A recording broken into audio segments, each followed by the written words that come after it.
Hello everybody, it's Anna here again today, and today we are at LLYS RHOSYR, which is on Ynys Môn in Anglesey, that's Anglesey in Welsh, and we're here in North Wales as per usual, and we're going to be walking around the remains of this medieval royal palace and learn all about the history, well, quite a lot of the history and some Welsh language as we go around. So come along and join us, you're very, very welcome, and as I say, as always, croeso, that's welcome in Welsh.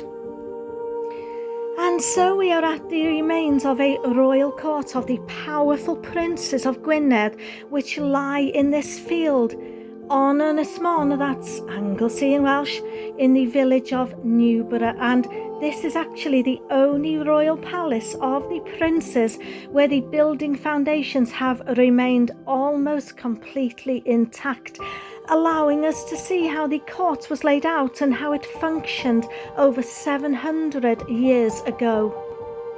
LLYS RHOSYR is just one of the Llysoedd, which is a kind of royal court, established by Llywelyn Fawr or Llywelyn the Great, who was a powerful 13th century Prince of Gwynedd.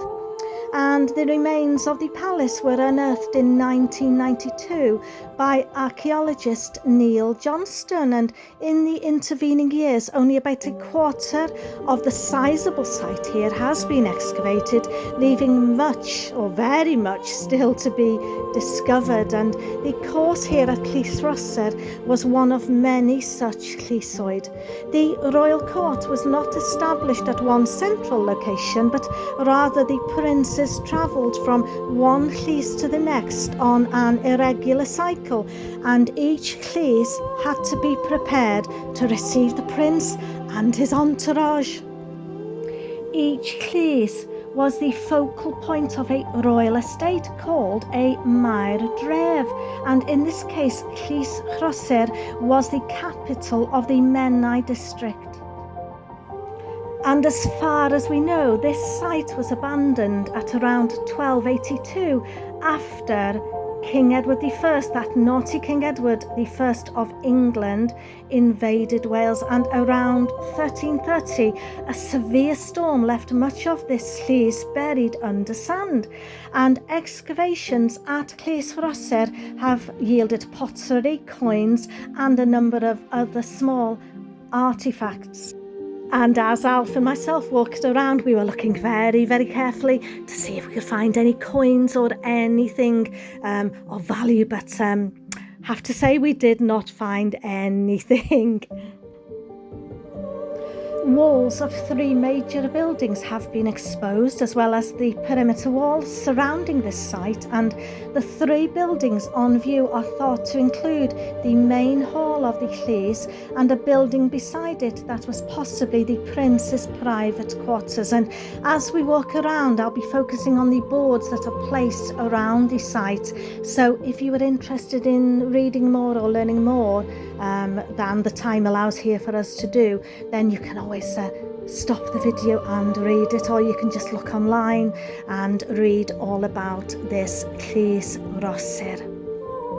This important court of the medieval princes of Gwynedd has been acquired for the nation by CADW, so that the story of this significant site in Wales's history is preserved and protected for present and for future generations. And like I said, situated near Newborough on Ynys Môn, Anglesey, it is the only court of the Welsh princes in Wales with visible remains that can be visited by the public. And the cultural significance of the site is reflected in its designation by CADW as a scheduled monument, and it's actually just such an important place for the history of our country.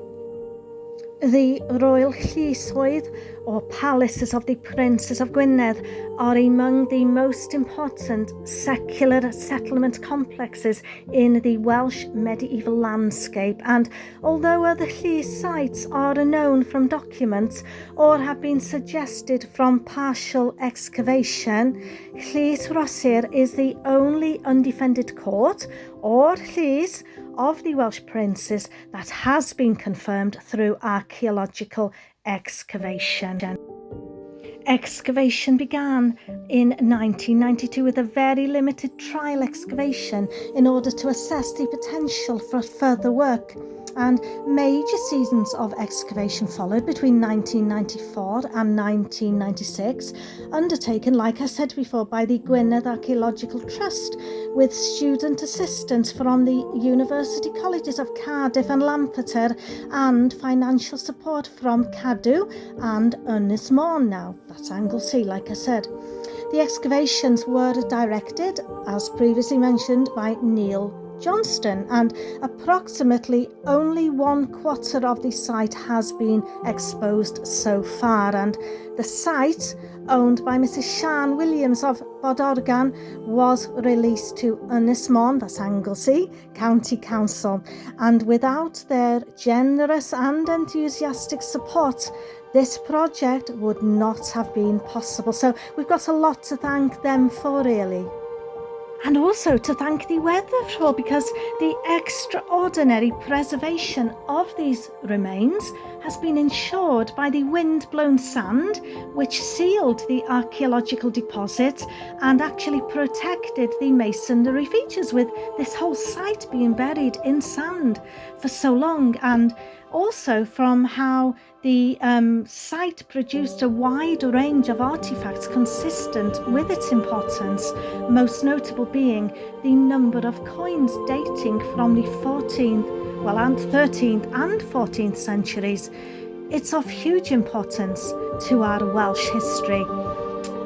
Fascinating place.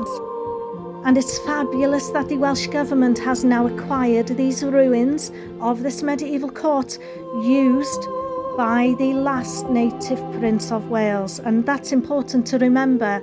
It was the last native Prince of Wales before the 13th century English conquest of our country. That's when King Edward I of England, the one we call Naughty King Edward I of England, invaded Wales, and then from then onwards, we know the history.